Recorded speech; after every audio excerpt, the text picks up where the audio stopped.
আসসালামু আলাইকুম everyone, welcome back to my channel Manha কিচেনে। আমি মানহা। আপনারা সবাই কেমন আছেন? আশা করি আল্লাহর রহমতে সবাই অনেক অনেক ভালো আছেন। আজকে আমি আপনাদেরকে দেখাবো 1 পাউন্ড একটি চকলেট কেকের রেসিপি। অনেক ইয়ামি আর খুব সুন্দর একটা ডেকোরেশন ছিল। আর কেকটা আমি কার জন্য বানিয়েছি এবং কি কারণে বানিয়েছি সবকিছুই আজ আপনাদেরকে বলবো। আর অনেকদিন কেক ফ্রিজে থাকলেও যে খুব সুন্দর থাকে তা তা আজকের ভিডিওতে আমি আপনাদেরকে বলে দেব বা দেখাবো। চলুন ভিডিওটি শুরু করা যাক। প্রথমে আমি এখানে একটি বোর্ড নিয়েছি আর বোর্ডটা ছিল এখানে 9 ইঞ্চি আর আমি কেকটা বেক করেছি একটি 7 ইঞ্চি মোল্ডে। আর এই স্পঞ্জটি আমি কিভাবে বানিয়েছি তার ভিডিও আপলোড করিনি। এরকম স্পঞ্জ কেকের ভিডিও অলরেডি আমার চ্যানেলে দেওয়া আছে, চাইলে আপনারা দেখে নিতে পারেন। এই কেকটি স্পঞ্জ বানাতে আমি এখানে 3টি ডিম ইউজ করেছিলাম আর একটি ছিল একটি 1 পাউন্ড কেক চকলেট কেক।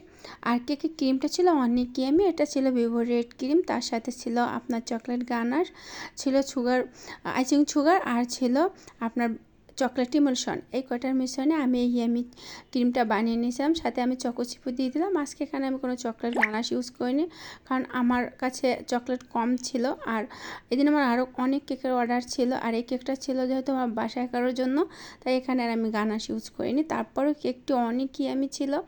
কেকটা আমি নিজে খেয়েছিলাম। এবারে আমি প্রত্যেকটি একই প্রসেসে লেয়ারগুলো করে নিব। আর এই কেকটি বানিয়েছিলাম আমাদের বাসার ছেলেহার জন্য, আর ছেলেহার বার্থডে ছিল 21 তারিখে।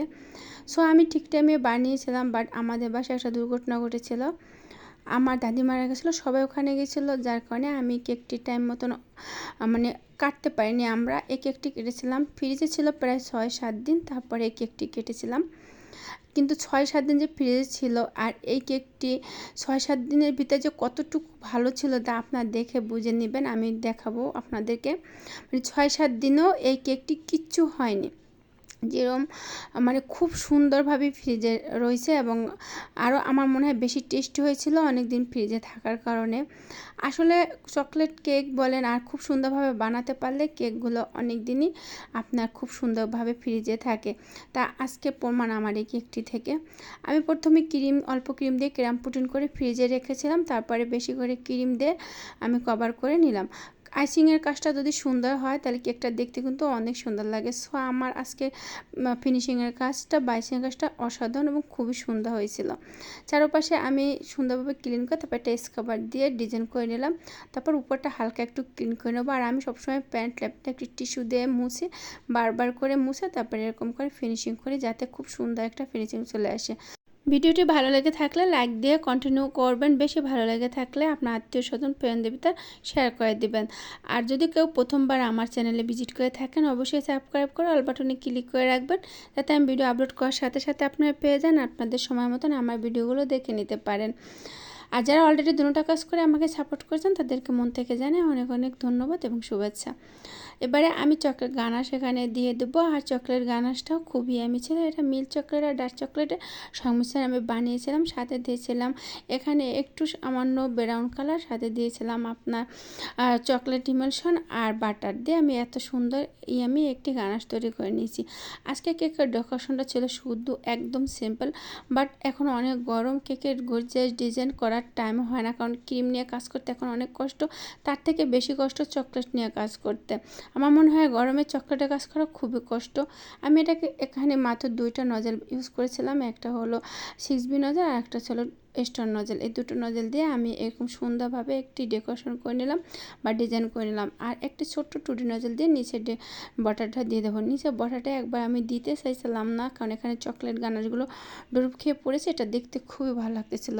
সো যার জন্য বানাবো সে পছন্দ নিচে বটার, তাই আমি নিচে বটারটা দিয়ে দিলাম। এবার এখানে আমি নাম লিখে দিব। আর প্রিয়জনদের জন্য কিছু করতে পারলে মনটা অনেক বেশি ভালো লাগে। Happy birthday Sneha. আর লেখার বিষয় তো জানেন আমি একটু ভালো না, আমার লেখা তো একদম পচা। তারপর চেষ্টা করি সুন্দর করে করার জন্য, বাট আর দোয়া করবেন আমি যেন আর সুন্দর সুন্দর করে নামটা লিখতে পারি। ইভেন আমার কেকের ডেকোরেশন শেষ। সো ফাইনালি আমি ডেকোরেশন শেষ করতে পেরেছি। তার আগে আমি যে চকলেট গানাশটা দিয়েছিলাম ওই পাইপিং ব্যাগে আমি চকলেট গানাশ শিখে দিয়েছিলাম এরকম উপর দিয়ে দিতে। সো আমি এখানে কোনো সুগার বল ইউজ করবো না, চকলেট কেকে আসলে চকলেট দিলেই বেশি মজা মজা লাগে। আর এখানে যেহেতু আমার এই চকলেট গানাশটুক ছিল তাই আমি দিয়ে দিলাম।